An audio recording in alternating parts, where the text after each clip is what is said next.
अस्सलामुअलैकुम वरहमतुल्लाहि वबरकातुहू। जी स्टूडेंट्स, मैं हूं सैफुर रहमान उर्दू कवरेज के साथ आपके लिए लेके आया हूं हैंड राइटिंग ख़त नस्तालीक की क्लासेस का लेसन नंबर 3। पहले आप 2 लेसन देख चुके हैं। उम्मीद है कि आपको पसंद आए होंगे और आप मशक भी बाकायदगी से कर रहे होंगे। तो अब ये तीसरा लेसन है।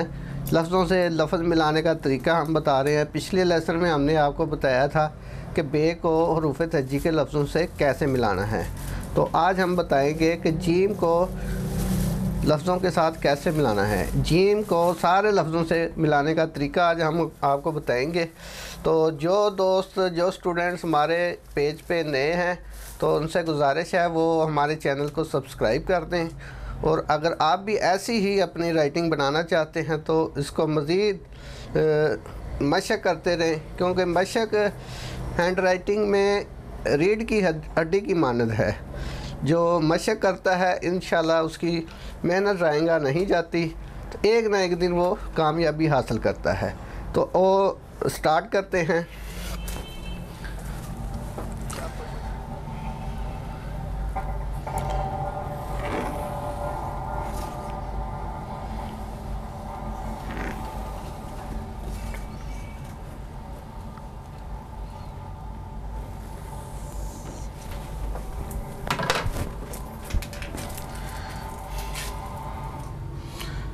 जी स्टूडेंट्स, तो जैसे कि मैंने पहले आपको बताया आज हम जीम की मशक करेंगे।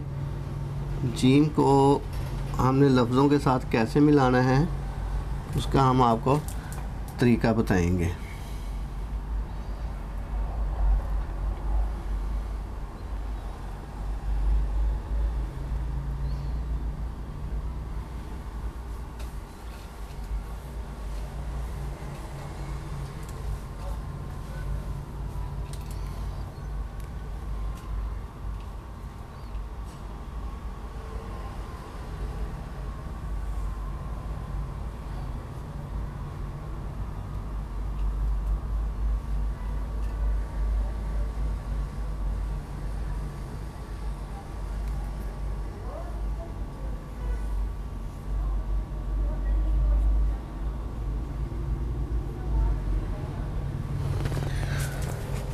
जी सबसे पहले हम जीम को लिखेंगे अलिफ के साथ। लिखेंगे जीम अलिफ जा। जीम अलिफ जा लिखते वक्त हमने यहाँ से स्टार्ट करना है, ऐसे लाइन से मिलाते हुए ऊपर चले जाना है सीधा। ये देखें, ये गुलाई हल्की सी लाइन के साथ टच हुई और दूसरा जीम का सिरा हमने यहाँ से निकालना है, इसके दरमियान से ऐसे निकाल के और इसके साथ यूँ लगा देना है, तो ये सिरा ऑटोमेटिक ज़ाहिर हो जाएगा। ये स्पेशल आपने यहाँ से यूँ आगे जाके जैसे बनाते हैं ना आम रूटीन में, ऐसे आगे जाके ये ऐसे नहीं बनाना।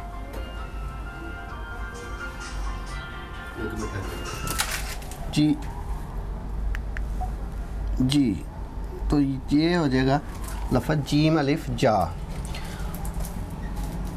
और जीम बे जब, यहाँ पे आपने स्टार्ट करना है जीम के सिरे से, यहाँ से ऐसे थोड़ा ऊपर जाना है, उसके बाद यहाँ से ऐसे यहाँ पे छोड़ के आपने दोबारा बे को यहाँ से स्टार्ट करना है। वो लाइन से मिलाते हुए थोड़ा आगे जाना है, ऊपर उठा के सीधा कर देना है। जीम बे जब। उसके बाद जीम को जीम के साथ मिलाना है। जीम को जीम से मिलाते हुए हमने ये वाला स्टाइल नहीं बनाना, ऊपर से सीधा रखना। ये हल्की सी गुलाई होती है बराए नाम। तो जीम और जीम के दरमियान वाला हिस्सा ऐसे बनाना है जैसे बड़ी ये का ऊपर वाला हिस्सा होता है, ये वाला।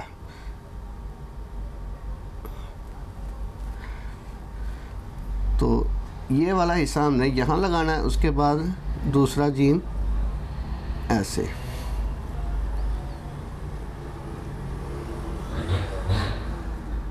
जीम के साथ जीम मिलाएंगे तो लफ्ज़ बन जाएगा जज।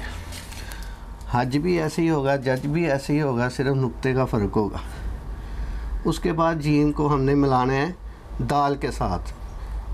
जैसे हमने जीम को अलिफ के साथ मिलाया था, बिल्कुल यही स्टाइल हमने यहाँ बनाना है।